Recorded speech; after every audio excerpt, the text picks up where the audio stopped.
नमस्कार प्यारे बच्चों, मैं आशा वर्मा अपने चैनल हिंदी की नई पुरानी कहानियों में आप सभी का हार्दिक स्वागत करती हूँ। बच्चों, आज जो कहानी मैं आप लोगों के लिए लेकर आई हूँ उसका शीर्षक है आप सुखी तो जग सुखी। यानी कि अगर हम खुद सुखी रहते हैं तो हमें पूरी दुनिया भी सुखी ही दिखती है। तो बच्चों आओ इस कहानी को पढ़ें। एक दिन विजयनगर के शासक राजा कृष्णदेव राय का नाई उनकी हजामत यानी शेव बना रहा था। शासक यानी कि राजा, नाई यानी कि बाल काटने वाला, हजामत बनाना यानी कि बाल दाढ़ी बनाने काटने वाला। राया ने नाई से पूछा, तुम कुशल से हो यानी तुम ठीक ठाक हो? नाई खुशी से बोला, महोदय, आपके राज्य में मैं ही क्या सभी सुखी हैं। महोदय यानी कि आदर के साथ संबोधित करना। नाई की बात पर राया को अचरज हुआ। अचरज यानी कि हैरानी हुई। यह गरीब आदमी दूसरों के भी सुखी होने की बात कहता है। नाई के जाने पर राया ने उसकी बात अपने बुद्धिमान मंत्री अप्पा जी से कही। अप्पा जी बोले, श्रीमन, सुखी संपन्न मनुष्य अपनी ही तरह सारी दुनिया को सुखी संतुष्टि समझता है। अवश्य ही उस नाई के पास काफी धन होगा। सुखी संपन्न मनुष्य यानी कि जिस मनुष्य के पास सब कुछ हो, वो भरा पूरा हो। सुखी संतुष्ट यानी कि सुख शांति से रहना। राया ने अप्पा जी से कहा कि वे अपनी बात सिद्ध यानी सच करके दिखाएं, यानी साबित करके दिखाएं। अप्पा जी ने हामी भर ली। हामी भर ली यानी कि बात को मंजूर कर लिया। किसी तरह उन्होंने पता लगा लिया कि नाई के पास नींबू के बराबर सोने की गेंद है, यानी कि नींबू की साइज का छोटा सा सोने का एक बॉल टाइप धन है। वह गेंद ही उसके सुखी होने का कारण है। यानी कि वो नाई इसीलिए इतना खुश रहता था क्योंकि उसके पास सोने की छोटी सी गेंद है। अप्पा जी ने किसी तरकीब से उसकी सोने की गेंद गायब करा दी। तरकीब यानी कि उपाय निकालकर चालाकी से उसकी सोने की गेंद को क्या किया, गायब कर दिया, यानी कि छुपा दिया। अगले दिन प्रातः अप्पा जी ने राया से कहा, आज आप नाई से उसकी कुशलता पूछिएगा, प्रश्न का उत्तर मिल जाएगा।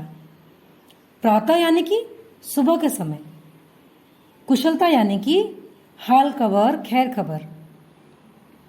नाई जब हजामत बनाने आया तो राजा ने फिर उसकी कुशलता पूछी, यानी कि वो कैसा है पूछा। नाई उदास और दुखी था। वह आह भरकर बोला, सरकार, गरीब कुशल से कब रहता है? मैं ही नहीं, मेरे जैसे तमाम लोग गरीबी और दुख के दिन काट रहे हैं। तमाम लोग यानी कि बहुत सारे लोग। आह भरकर बोलना यानी कि बहुत ही दुख के साथ उदास होकर बोलना। नाई के उत्तर पर राया चकराए। नाई के उत्तर पर यानी कि नाई ने जो जवाब दिया था उससे राया क्या हुए, चकराए, उनका सर चकरा गया। उनकी समझ में नहीं आ रहा था कि 2 दिन पहले अपने और दूसरों के सुखी संपन्न होने की बात करने वाला नाई अचानक दीन दुखी कैसे हो गया। दीन दुखी यानी कि बहुत ही गरीब दुखी कैसे हो गया। इसी समय अप्पा जी आ गए। वे राया को हैरान देखकर हंस पड़े। राया ने कहा, यह कैसी पहेली है, यानी कि ये तुम मेरे साथ क्या खेल खेल रहे हो? पहेली नहीं, सच्चाई है राजन। राजन यानी कि महाराज। अप्पा जी ने पहेली सुलझाई, यानी कि वो जो राज की बात थी उसको सॉल्व करके दिखाया। कल तक यह नाई सुखी संपन्न था और अपनी तरह दूसरों को भी खुश समझता था, क्योंकि इसके पास सोने की कीमती गेंद थी। कीमती गेंद यानी कि सोने की बहुत ही महंगी गेंद थी। अब वह गेंद चोरी चली जाने से वह निर्धन और दुखी हो गया है, यानी कि उसकी वो गेंद गायब हो गई है, शायद चोरी हो गई है, जिस वजह से वह अपने आप को बहुत ही गरीब और दुखी समझने लगा है। असल में हर आदमी दूसरे के दुख सुख को अपनी सुख दुख की नजर से देखता है। नजर से देखना यानी कि अपने तरीके से सोचता है, अपनी दृष्टि से देखता है। यह मनुष्य की प्रकृति है, यानी कि मनुष्य की यह आदत है।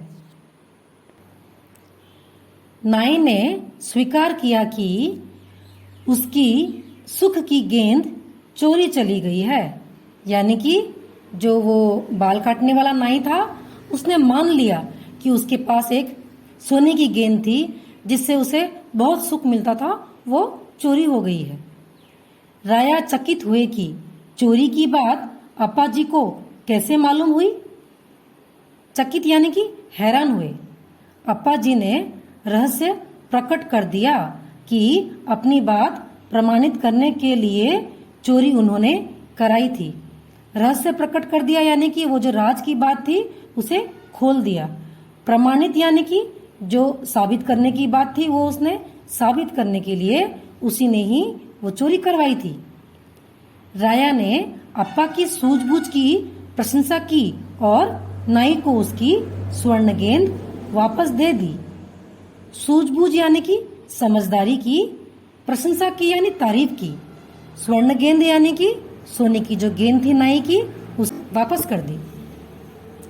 तो बच्चों, ये जो कहानी जो लिखी गई थी वो संपादक द्वारा लिखी गई थी। संपादक यानी कि एडिटर। तो बच्चों, ये कहानी यहीं खत्म होती है।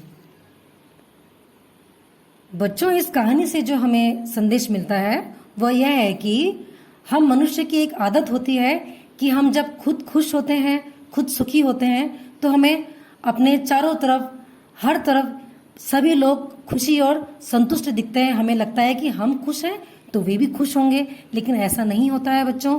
अगर हम सुखी हैं, हम खुश हैं, तो ज़रूरी नहीं है कि हमारे आसपास के लोग भी सुखी और संतुष्ट होंगे। हो सकता है उन्हें भी कोई कष्ट या तकलीफ हो, तो हमें समझना चाहिए कि हमारे आसपास कहीं कोई दुखी तो नहीं है, कहीं कोई कष्ट में तो नहीं है। अगर ऐसा है तो हमें मानवता के नाते उसके दुख तकलीफ को दूर करने की कोशिश करनी चाहिए। तो बच्चों, यदि आपको ये कहानी अच्छी लगती है तो इसे लाइक करें, शेयर करें और सब्सक्राइब भी करें। धन्यवाद।